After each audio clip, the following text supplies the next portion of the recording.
एक बदलापूरकर म्हणून तर ती माझ्यासाठी फारच अभिमानाची गोष्ट आहे. कारण अशा पद्धतीचं काम बदलापुरात उभं राहणं, बदलापूरच्याच जास्तीत जास्त मेजॉरिटी टीमने त्यामध्ये आपला महत्त्वाचा वाटा असणं.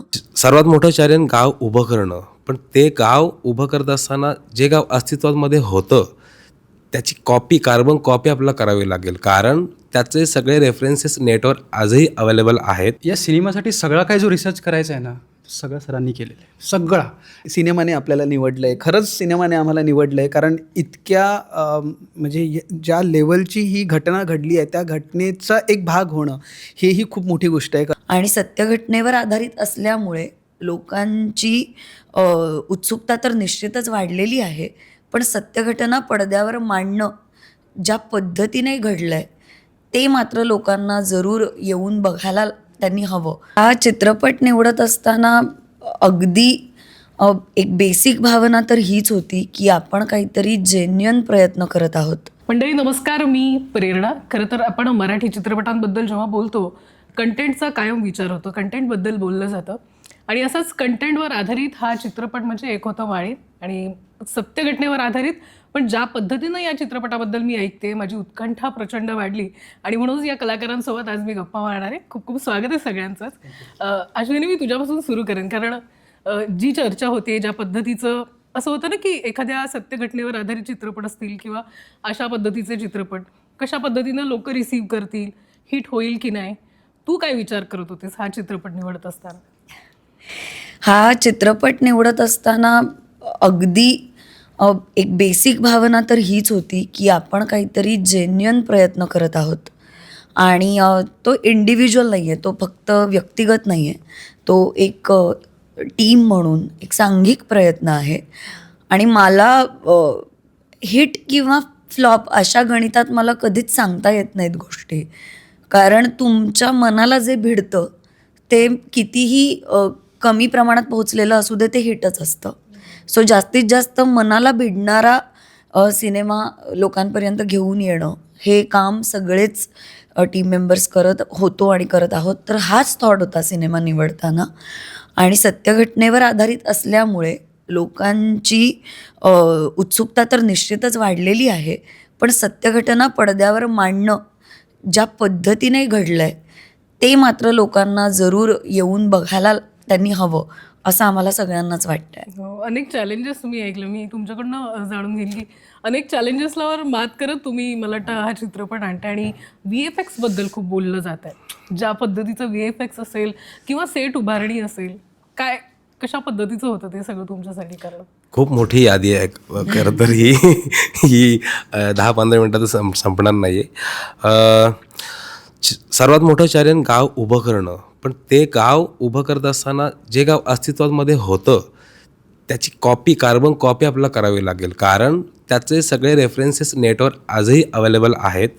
यूट्यूबला त्याच्या फुटेजेस आहेत. जुन्या गावाच्याही, जे गाव अस्तित्वात पूर्वी होतं, म्हणजे आम्ही ते पाहिलेलं आहे. आणि जर माझ्याकडनं काय थोडी चूक झाली गाव उभारताना किंवा तो सेट बनवताना, तर ते तुम्हाला ते भावणार नाही, कारण हा भावनिक विषय आहे. तर आमच्या आर्ट डायरेक्टरने तो जो सेट उभा केला होता, तंतोतंत जुळणारा माळी गावाचा सेट होता. इव्हन तिथे झाड असू दे किंवा ती शाळा असू दे, ते मंदिर असू दे, सगळं तुम्हाला जसं माळीगाव होतं तसंच दिसणार आहे सिनेमामध्ये.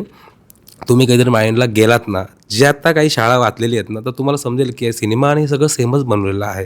हे सर्वात मोठं चॅलेंज होतं. आणि ते पावसात सेट उभं करणं हे सर्वात मोठं चॅलेंज होतं. मग त्यात खूप गोष्टी घडल्या. सेट कोलॅप्स व्हायचा, तिथे पाणी साचायचं, शूट बंद पडायचं, हरलो होतो आम्ही अक्षरशः. आणि त्यातून ही कलाकृती उभी राहिलेली आहे. आता दुसरा प्रश्न तुम्ही विचारला की VFX, मराठी आणि VFX 2 टोकं आहेत. तो आत्ता कुठे ती जवळ येत चाललेली आहेत. सो आणि सिनेमा हे लॉकडाऊनच्या आधी आम्ही शूट केला होता आणि लॉकडाऊन लागलं लगेच. ती आमची 2 वर्ष तर वायाच गेली. पण जर VFX कुठे गणलं, म्हणजे ज्या पद्धतीने आपलं मराठीमध्ये आपण करतात काही चांगलं वगैरे काम करतात, तो भाग नाही आहे. पण इथे बघा, VFX ना 2-4 प्रकारचं असतं. मुळात हे कळत नाही काही लोकांना की एखादी गोष्ट डिस्ट्रॉय करणं ना, ते बनवणं त्याच्या मागची मेहनत इतकी असते, त्याला वेळ खाऊ खूप काम येते. म्हणजे वॉटर सिम्युलेशन करणं, ते पार्टिकल्स बनवणं वगैरे, हा खूप मोठा पसारा आणि तो खूप खर्चिक पसारा आहे. आणि हा खर्चिक पसारा फक्त हॉलिवूडमध्ये होतो, आपल्या भारतामध्ये खूप कमी प्रमाणात होतं. वॉटर सिम्युलेशनचं काम खूप महागडं आहे. आणि तो वेळ जो गेला ना, तो याच कारणामुळे गेला की मला कुठेही कॉम्प्रोमाइज करायचं नव्हतं.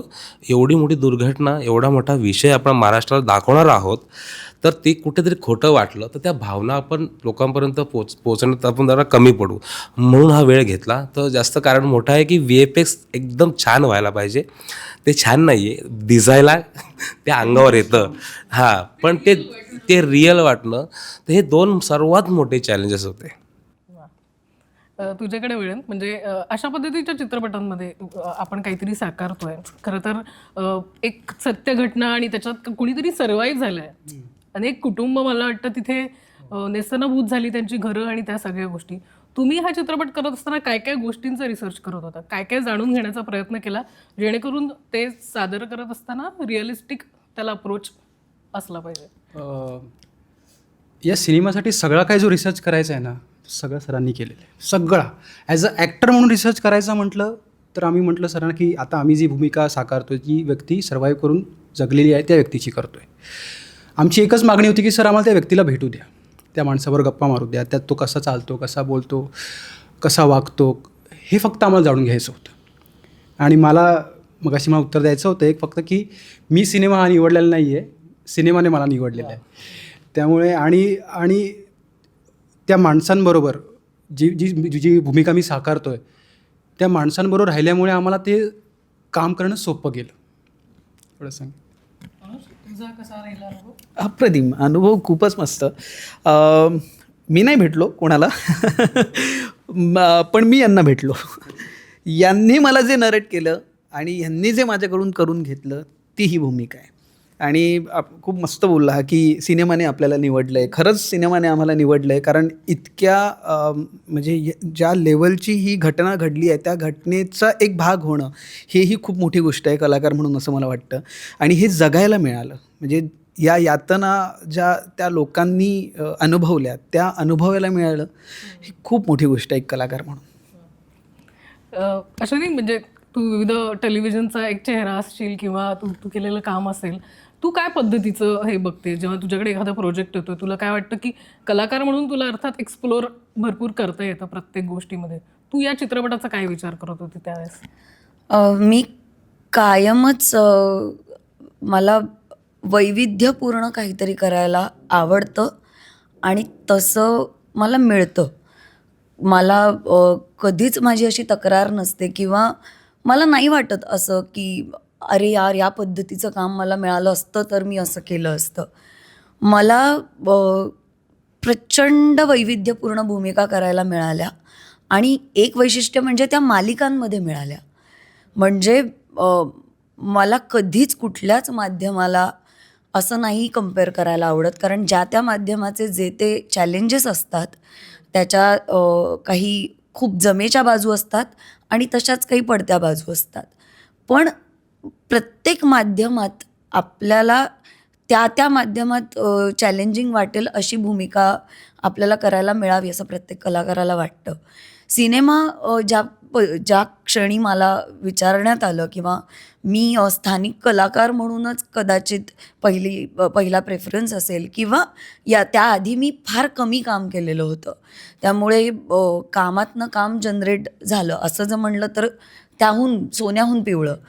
तर या पद्धतीने जर सिनेमा माझ्याकडे येत असेल तर माझा त्याच्याकडे बघण्याचा दृष्टिकोन एवढाच असतो की आत्तापर्यंत ज्या भूमिका केल्या त्याच्या बरोबरीने आपल्याला काहीतरी स्मरणात राहील असं करायचं आहे.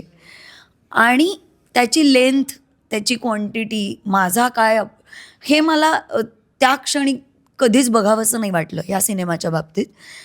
या सिनेमाचा जसं सगळेजण म्हणाले की आपण एक छोटासा जरी भाग असू तरी आपल्यासाठी खूप महत्त्वाची गोष्ट आहे आणि एक बदलापूरकर म्हणून तर ती माझ्यासाठी फारच अभिमानाची गोष्ट आहे. कारण अशा पद्धतीचं काम बदलापुरात उभं राहणं, बदलापूरच्याच जास्तीत जास्त मेजॉरिटी टीमने त्यामध्ये आपल्या महत्त्वाचा वाटा असणं आणि त्याच्यात आपल्याला काहीतरी छोटं एक करायला मिळणं, ही त्या क्षणी एक इमोशनल भावना होती. बाकी तर मी तुला म्हटलंच की ते पात्रच असं आहे की कुठल्याच पद्धतीने ह्याच्याकडे काहीतरी हिरोईझम आहे आणि त्या पात्राकडे तसं बघा. आम्ही सगळ्या मुलाखतींमध्ये हेच सांगतोय की या गोष्टीचा हिरो ही त्याची गोष्टच आहे, या सिनेमाचा हिरो त्याची गोष्टच आहे. त्यामुळे असं कुठल्याच पद्धतीने कॅल्क्युलेटेड कुठलाही थॉट नव्हता. इथून पुढे मात्र जरूर मला असं वाटतं की जे आत्ता करायला मिळालं आहे त्याच्यामध्ये मला लिंग्विस्टिक चॅलेंजेस मिळालेली आहेत साकारायला. इनोसन्स जो एखाद्या गावातल्या मुलीचं वावरणं असतं ते साकारायला मिळालं आहे आणि ते जास्तीत जास्त खरेपणाने करण्याचा प्रयत्न आम्ही सगळ्यांनीच केलेला आहे. आणि मला वाटतं याच्यात करण्यासारख्या बऱ्याच गोष्टी होत्या एक्सप्लोअर करण्यासारख्या, कारण ते सर्व्हायव्हिंग मोड असेल किंवा Yes. तुम्हाला त्या चॅलेंजेस, तुम्ही ते कसं अनुभवत होता ते जेव्हा चित्रित करत होतात सगळं? अगदी ऑनेस्टली सांगायचं तर ती घटना घडताना घटनास्थळी नसलेल्या लोकांपैकी मी आहे. त्यामुळे काय त्याची भीषणता आम्हाला ते घडत असताना जाणवत नाही किंवा आमच्या पात्राला. मी आणि प्रशांत आम्ही नंतर पोहोचतो तिथे. पण त्यामुळेच आम्हाला एक काहीतरी स्ट्रक्चर, इन्फ्रास्ट्रक्चर आम्ही पाहिलेलं आहे आणि डायरेक्ट कोलॅप्स्ड आणि जमीनदोस्त झालेलं चित्र आमच्यासमोर उभं राहतं. त्यामुळे आम्हाला डायरेक्ट झिरोवर ते समोर दिसतं किंवा आपण म्हणूया दिसत नाही काहीच. इथे गाव होतं हे सांगावं लागतं, अशी ती घटना घडून गेली आहे. त्यामुळे अर्थातच त्याची भीषणता आमच्या अंगावर वेगळ्या पद्धतीने येते. आम्हाला चिखलाचा खच दिसतो, आम्हाला सगळी आमची रोजची जी ठिकाणं आहेत गावातली जिथे आपण व्हिजिट करतो ती सगळी जमीनदोस्त झालेली दिसतात. आणि सगळ्यात महत्त्वाचं, नात्यांच्याही पलीकडे जाणारं प्रत्येक शव आपण ओळखतो आणि त्याच्याशी आपलं काहीतरी कनेक्शन आहे. ही गोष्ट म्हणजे माझी आई, माझे वडील, माझा भाऊ हे मागे पडतं आणि आत्ता जे जात आहेत ना ते माझ्या गावातलं कोणीतरी आहे. ही इमोशन प्रत्येकाच्या मध्ये ती कॅरी होत होती. असं शूट करताना जरूर त्याच्याने एक व्यक्तिगत कनेक्ट तयार होतो असं मला वाटतं. गावात कसं असतं की गावातल्या प्रत्येक घरातला प्रत्येक माणूस त्याच्या आजोबांच्या नावापासून प्रत्येकाला ओळखत असतं. हा ह्याचा नातू, तो त्याचा आहे. घटना घडल्यानंतर आम्ही ज्यावेळी गावात पोचतो तर भरपूर माणसं असतात, पण आमचं कोणी दिसत नसतं. माणसं खूप असतात. नॉर्मली गावात गेल्यावर तुरळक लोक दिसतात. जेव्हा शूटच्या आम्ही ते पोचतो, जेव्हा सीन शूट होत असतो, प्रत्येक प्रकारची माणसं, अख्खा जनसमुदाय भरपूर आहे. रेस्क्यूसाठी आलेला, बघणाऱ्यांची गर्दी, तिथे व्हिजिट करायला आलेल्या लोकांची गर्दी, पण आमचं कोणीच दिसत नव्हतं. ती जी भावना त्यावेळेला ना मी रिअल लाईफमध्ये पण खूप शिकून गेलो की आपली माणसं आपल्या आजूबाजूला असणं खूप गरजेचं आहे.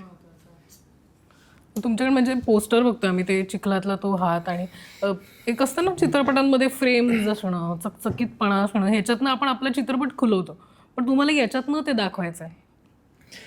भीषणता आहे, ती भीषणता दाखवायची होती. थॉटच तसा होता.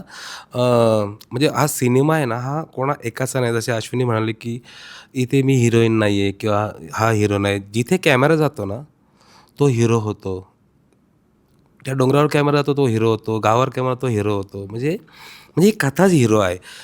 आता ही पात्र दाखवून त्या वेदना किती पोचते मला माहिती नाही, पण असं काहीतरी दाखवून जे पोस्टर तुम्ही बघताय ना आता, तर ती भीषणता तुम्हाला दिसते त्याच्यामध्ये की एक हात आहे आणि दुसरा हात मदतीचा त्याला आलेला आहे. ही भीषणता आहे आणि आजूबाजूला फक्त अंधार आहे. जसं तुम्ही म्हणालात की चकचकीत पोस्टर वगैरे, तर ते आपल्याला ते पटणारच नाही आहे, ते रिलेटच नाही होणार. तर ते डार्कनेस हवं आहे आणि ते पोचलं तुमच्यापर्यंत ते पोस्टर, बस अजून काय हवं आहे. आणि तीच मला वाटतं त्याचा प्लस पॉईंट आहे आणि त्याच्यातूनच ती कथा आणि जी काही स्टोरी टेलिंग आहे ती लोकांपर्यंत पोहोचणार आहे. पण तुम्ही काय काय भूमिका करताय, काय त्याच्यातून ते कंगोरे समोर येऊ शकतात किंवा काय छोट्या छोट्या गोष्टी जर आम्हाला त्याच्यातनं सांगितलं असे. फार रिव्हील नाही करू शकत आहोत. माहीम गावातला व्यक्ती आहे, तो काही कामानिमित्त माहीम गावापासून दूर राहत होता. आत्तापर्यंत हे तर कळलंच आहे सगळ्यांना की त्याच्यातले काही सर्वायव्हर्स आहेत ज्यांच्या भूमिका काही जण करतायत. काही जणांनी आपला जीव गमावला आहे, त्यांच्या भूमिका काही जण करत आहेत. माझ्या वाट्याला आलेली व्यक्ती ही सर्वायवर आहे आणि टिपिकल स्टोरी नसल्यामुळे टिपिकल गाव, टिपिकल व्यक्तिरेखा असं ते नाहीच आहे. कुठेच मला कुठलाही सीन शूट करताना माझी मैत्रीण पण मला हिरोईनच वाटते, जसं सर म्हटले. तर तितका साधेपणा त्या व्यक्तिरेखेत आहे की गावातलीच एक मुलगी आहे, तिचं रोजचं रुटीन आहे, तिची गावातल्या मुलीसारखी स्वप्न आहेत किंवा त्या त्या वातावरणात वाढल्यामुळे त्यांनी जे स्वतःसाठी इमॅजिन केलं आहे तसंच तिच्या मनात आहे. आणि तेच डिफिकल्ट आहे असं मला वाटलं, कारण आजच्या काळात जेव्हा प्रत्येकजण स्वतःला स्पेशल समजतो, मी स्पेशल आहे, माझं महत्त्वाचं आहे, तिथे मला असं वाटतं की इतक्या साधेपणाने आपल्याला वावरता येईल का, हा प्रश्न माझ्यासाठी ॲक्टर म्हणून चॅलेंजिंग होता.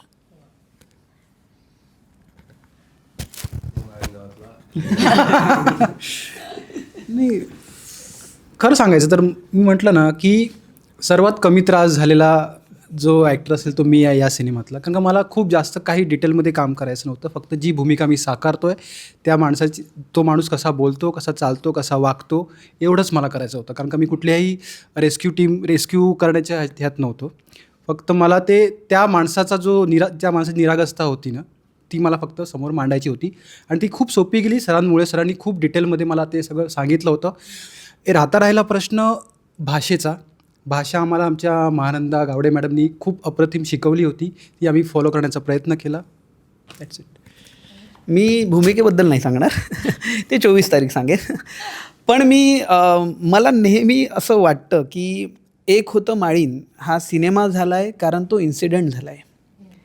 काश तो झाला नसता तर आम्ही सगळे एक आहे माळीन केला असतं कदाचित, तर तो गोड गोड सिनेमा झाला असता. सो असं व्हायला पाहिजे होतं खरं तर. पण या चित्रपटातली एक अशी आकर्षित करणारी गोष्ट तुम्हाला कोणती वाटली, जेणेकरून तुम्हाला एक कलाकार म्हणून फार एक्सप्लोअर करता आलेलं आहे? अगदीच म्हणजे यातल्या ज्या गोष्टी आहेत, म्हणजे चिखलात वगैरे काम करणाऱ्या किंवा चिखलात वगैरे म्हणजे आतमध्ये घुसून काम करणाऱ्या ज्या गोष्टी होत्या ना, ह्या कलाकारासाठी खूप मोठ्या गोष्टी आहेत, जे की आपण नेहमी असे कामं करतच नाही. सो हे चॅलेंजिंगही आहे आणि करण्यासाठी खूप जास्त तुम्हाला इतरांकडूनही मेहनत लागणार आहे. सो या सगळ्याच गोष्टी खूपच महत्त्वाच्या आहेत ज्या कलाकारासाठी आहेत या सिनेमात. तुला कोणता प्लस पॉईंट वाटतो या चित्रपटाचा, जेणेकरून तुला असं वाटलं की याच्यातून काहीतरी छान आपण करू शकतोय कलाकार म्हणून? कलाकार म्हणून नाही मला काही सांगता येते, पण मी पर्सनल एक व्यक्ती म्हणून मला असं वाटतं, मी म्हटल्याप्रमाणे की मी खूप ना असा ॲग्रेसिव्ह, शॉर्ट टेम्पर्ड आणि असा खूप असा रागीट व्यक्ती होतो. पण हा सिनेमा करत असताना माझ्यामध्ये खूप मोठा बदल घडला आहे. मी खूप शांत झालो आहे. मला पटकन कोणाचा ओरडावं असं वाटत नाही.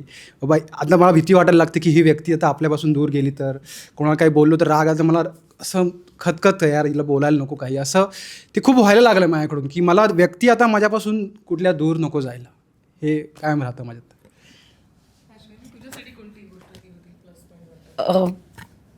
प्लस पॉईंट तसे भरपूर आहेत आणि आम्ही जसं म्हणतो की ही दुर्घटना सत्य घटना असल्यामुळे तो तर एक मेजर प्लस पॉईंट आहे साकारणं. पण त्याचबरोबर आम्हा दोघांची जी गोष्ट दाखवलेली आहे ती कुठलीच टिपिकल लव्ह स्टोरी नाही वाटली मला.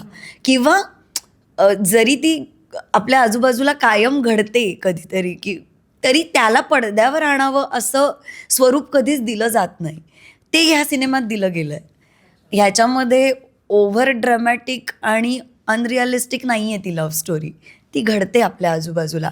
काही जणांच्या तर घराघरात घडते ती गोष्ट. हे मी सिनेमा बघतील लोक तेव्हा त्यांना कळेलच. पण हा मला प्लस पॉईंट वाटतो की या सिनेमाचं टिपिकल नसणं, आणि जरी ते आजूबाजूला घडत असलं तरी ते सिनेमामध्ये आणलं गेलं आहे ज्या पद्धतीने, तर ती गोष्ट खूप क्यूट आहे, साधी आहे आणि त्याच्यासाठी असं फार काही असं ड्रॅमॅटिक घडत नाही. गुंडच येत आहेत, फायटिंगच होती आहे, स्लो मोशन असलं तरी रिअलिस्टिक स्लो मोशन आहे. तर ह्या प्लस पॉईंट गोष्टी मला वाटतात. आणि सिनेमाचं संगीत हे मला मेजर प्लस पॉईंट वाटलं. कारण त्यातला काही भाग आम्हाला सिनेमा सुरू व्हायच्या आधी सरांनी ऐकवला होता वेळोवेळी मीटिंग्समध्ये, किंवा त्याची कल्पना दिली होती की हे या पद्धतीने जाणार आहे पुढे. तर सर त्याच्याबद्दल जास्त छान सांगते. त्याच्याबद्दल विचारेलच, पण तेच तुमच्या त्या नात्यातला साधेपणा, खरेपणा तो मला वाटतं तो नक्कीच भावेल. पण तुम्ही दोघं ते एकत्र करत असताना केमिस्ट्री आणि हे तर ते थोडंसं मला ऐकायला आवडेल. माझ्यावर जास्त दबाव होता. सिनियर आहे भाई. माझ्यावर जास्त दबाव होता. म्हणजे असं माझे आधीचे सिनेमे असे थोडे असे मेन ओरिएंटेड, म्हणजे तालीम झाला होता रेसलिंगवरती. तर असं हिरोईनसोबत माझं फर्स्ट टाईमच इंटरॅक्शन असं होतं. त्यामुळे माझ्यासाठी हा सिनियर नाही ठरला का मग? माझा तर पहिलाच सिनेमा होता. नाही, एक मुद्दा आहे, जसं प्रशांत म्हणला की त्या ॲक्च्युअल दोघांच्या स्वभावाच्या दृष्टीने बघायला गेलं तर तो त्यावेळी एक्झॅक्ट अपोजिट, जसं तो म्हणतोय आत्ता की तसा तो होता. सिनेमा चालू झाल्यानंतर या सगळ्या बदल आणि या गोष्टी घडल्या. मला वाटतं मी जशी आत्ता आहे त्याच्यातल्या बहुतांशी गोष्टी अश्विनीच्या पण आहेत. इनिशिएट करणं, गोष्टींचं येस ऑर नोमध्ये, कारण कन्फ्युजन नाही आवडत त्या व्यक्तीला सुद्धा. तर मला निर्णय दे, ह्या ज्या धडाडीच्या गोष्टी आहेत म्हणेन मी, हां, क्लॅरिटी पाहिजे. तर त्यामुळे मला बहुतेक ना ते जास्त भावलं आहे की असं असतं बघा, की मुलगीसुद्धा गोष्ट, भले ती गावातली असू दे, ती गोष्टी इनिशिएट करते, ती जाब विचारते, ती प्रसंगी पुढाकार घेते. तर हे चित्र मला वाटतं तोपर्यंत आपण इतक्या सर्रास पाहिलेलं नव्हतं. त्यामुळे मला ती गोष्ट अश्विनी आणि माझ्यामध्ये आणि त्या पात्रामध्ये सिमिलर वाटते. पण म्हणून ती सोपी गेली का? तर नाही. कारण केमिस्ट्री हा शेवटी करत करत डेव्हलप होण्याचा प्रकार आहे. आम्ही वर्कशॉप्समध्ये, लँग्वेज ह्याच्यामध्ये आम्ही एकमेकांबरोबर जेवढं बोलत होतो त्याच्यातनं आम्ही एकमेकांचा अंदाजच घेत होतो. कामाची पद्धत कशी आहे, या कलाकाराची पद्धत जर अशी असेल आणि मला जर हे कन्वे करायचं आहे तर मी ते काय पद्धतीने करायला पाहिजे. आणि बऱ्याचदा मला वाटतं ना, 2 ॲक्टर्समध्ये, मग ते कोणीही असू देत, डिरेक्टर पूल बांधत असतो आणि ते जोडले जात असतात. आमच्या आधीच्या व्हिजिट्स, माळीणच्या व्हिजिट्स, आमच्या ओव्हरऑल बदलापुरात प्रशांतने येऊन वर्कशॉप्स अटेंड करणं, या सगळ्यामध्ये ते ब्रिजेस सरांनी बांधलेले होते. दत्ता सर आमचे अजून एक दिग्दर्शक आणि राजू सर, या दोघांनीही तो रॅपो बिल्टअप व्हायला मदत झाली होती. त्यामुळेच ऑकवर्डनेस नव्हता. काही प्रसंग असे आहेत की जे ज्या नॅचरल पद्धतीने दिसायला हवेत तसे दिसलेत, असं मला वाटतं. नाही, सरांचं मत पण हेच असेल असं मला वाटतं. संगीताचा उल्लेख केला तर आम्ही ते जे काही मेकिंग बघितलं, गाणं बघितलं, त्याच्यानंतर तीही उत्कंठा वाढली. कारण अजय गोगावले या गाण्याशी जोडलं जाणं, या चित्रपटासोबत जोडलं जाणं खूप मोठी गोष्ट आहे. आणि मला वाटतं जावेद अली पण आहे आणि अनेक कलाकारांनी, संगीतकारांनी, आणि तर ते काय संगीतकार आपला नागपूरचा आहे. गाणी पण त्यांनीच दिलेत. युवराज गंगोले त्यांचं नाव आहे. जावेद अली आम्हाला तर मिळाले लवकर, अवेलेबल झाले. पण अजय गोगावले हे ना, ते लवकर त्यांची तारीख मिळत नव्हती. ऑब्वियस त्यांची कामं चालू होती बॉलिवूडमध्ये होते. पण फायनली आम्हाला त्यांची 1.5 वर्षानंतर तारीख मिळाली आणि आम्ही त्यांना काही फुटेजेस दाखवल्या तिथे गाण्याच्या, ज्या गाण्यावर ते गायन करणार आहेत. आणि गाणं ते पाहिल्यानंतर त्यांनी जी प्रशंसा केली ना आमची, म्हणजे एवढा मोठा माणूस, माझा पहिला सिनेमा, आणि तो माणूस आपली पाठ थोपटतोय, त्या गीतकाराची, संगीतकाराची पाठ थोपटतोय, त्याच्या डोळ्यातून पाणी येतं आहे. ते एवढी मोठी दाद मिळणं म्हणजे बस झालं, आता आयुष्याचं कल्याण झालं आणि बस शिकार झालं. गाणं गात असताना माणूस रडतोय, त्याला ते फुटेज आठवत आहेत, दिसत आहेत, म्हणजे आम्ही कुठेतरी यशस्वी झालो आहे त्या माळीणवासियांचे दुःख लोकांपर्यंत पोहोचवण्यामध्ये. कारण एक गाण्याच्या फुटेज बघून जर एक एवढा मोठा दिग्गज माणूस असंख्य सिनेमे पाहत असतो, बघत असतो, आणि तर त्याच्या डोळ्यात जर पाणी येतं आहे, सो आम्ही यशस्वी आहोत त्या गोष्टीसाठी. गोंधळचं गाणं आहे, तर बहुधा मराठी चित्रपटांमध्ये ते आपली संस्कृती आणि ते जपलं जातं, पण त्याच्यातही हात घालणं खूप चॅलेंजिंग असतं. ते कसं वर्क होईल, म्हणजे ते गाणं चित्रित करणं असेल किंवा ते गाणं संगीतबद्ध करणं असेल तर? मला ना प्रत्येक गोष्ट रॉनेस आवडतो मुळात. आता गोंधळ बोलल्यानंतर परफॉर्म करायला आपण हे तामझाम नाही काय हे सजावट करतो वगैरे, पण नको. गाव आहे ना ते, तर गावात तर टिपिकल ते दिसलं पाहिजे. गावकरी बसल्यात मस्त, ती त्यांच्या देवीला आराधना करतात वगैरे. पण एक किस्सा सांगेन तुम्हाला. हा जो गायक आहे ना हरिदास शिंदे नावाचा, मला रॉ माणूस हवा होता, गोंधळी प्रॉपर, आपण त्याच्याकडनं गाऊयात. तर माझा मित्र आहे भूषण करंदीकर, त्याने मला गाणं पाठवलं होतं. यूट्यूबला जे गाणं होतं त्याचं असं त्यांनी गायलेलं, ते पण गोंधळच होतं मुळात. आणि मी बघितलं हा आवाज पहाडी वाटतो यार, छान वाटतो आहे, मला नंबर दे भूषण. तर भूषणने मला नंबर दिला. 15 दिवस मी त्याला कॉल करत होतो. शेतीच्या कामात बिझी असल्या कारणाने त्यांनी माझा फोनच नाही उचलला किंवा फोनकडे दुर्लक्ष असेल. 15 दिवसांनी मला कॉल केला, आला. म्हटलं मी कधी केलेलं नाही असं गायन वगैरे चित्रपटासाठी. म्हटलं करूयात आपण, काही टेन्शन नाही, आम्ही तुम्हाला सांगू कशा पद्धतीने करायचं आहे.